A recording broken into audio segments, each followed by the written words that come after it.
साथियों नमस्कार, आप सभी का बहुत बहुत हार्दिक स्वागत और अभिनंदन करता हूं। साथियों, लक्ष्मी नाम के यूजर का प्रश्न है कि यदि पिता सरकारी सेवक रहे हों और सेवा काल में उनकी मृत्यु के बाद माता ने अपने छोटे अविवाहित बेटे को आश्रित नौकरी प्रदान कर दी हो, यानी जो नौकरी माता को मिलने वाली थी वो नौकरी स्वयं ना करके उन्होंने अपने अविवाहित बेटे को नौकरी दे दी हो, माता पुरानी पेंशन योजना का उपभोग कर रही हो और वह बेटा जो सेवायोजित हुआ था 10 साल बाद ही उसकी सेवा काल में मृत्यु हो जाती है, तब उसके पत्नी और बच्चों को क्या मिलेगा? इनका प्रश्न है, क्या मृतक की पेंशन भोगी मां आश्रित की श्रेणी में आती है? तो जवाब है नहीं।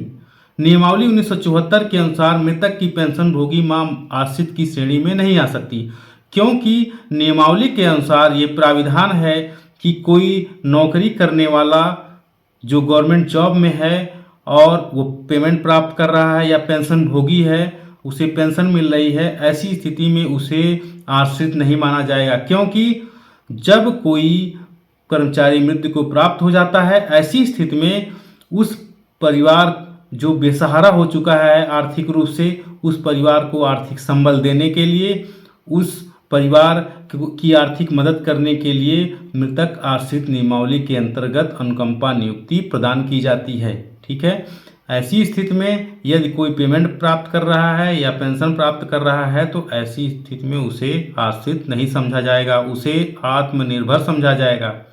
और इनका प्रश्न है, क्या मृतक की पत्नी को बिना पेंशन भोगी सास के अनुमति के नौकरी नहीं मिलेगी? तो इसका जवाब है कि माता द्वारा अविवाहित बेटे को नौकरी देने के बाद जो आश्रित नौकरी माता स्वयं प्राप्त कर सकती थी वो उन्होंने अपने बेटे को दे दी और बेटा नौकरी करते हुए मर गया। इसमें सबसे पहला अधिकार जो है उस मृत कर्मचारी की पत्नी का बनता है। मृत जो कर्मचारी के आश्रित लाभ हैं वो सबसे पहले अधिकार उसकी पत्नी को मिलेंगे, किंतु सबसे ज़रूरी बात यह है कि वह मृत कर्मचारी अपने जॉब बुक में अपने कैरेक्टर रोल में किसे अपना उत्तराधिकारी नियुक्त किया था, अपना उत्तराधिकारी किसे बनाया था, सर्वाधिक अधिकार उसी का माना जाएगा। उस स्थिति में यदि पत्नी को उत्तराधिकारी उस कर्मचारी के द्वारा बनाया गया है तो आश्रित नौकरी पाने के लिए सास के एनओसी की आवश्यकता नहीं पड़ेगी।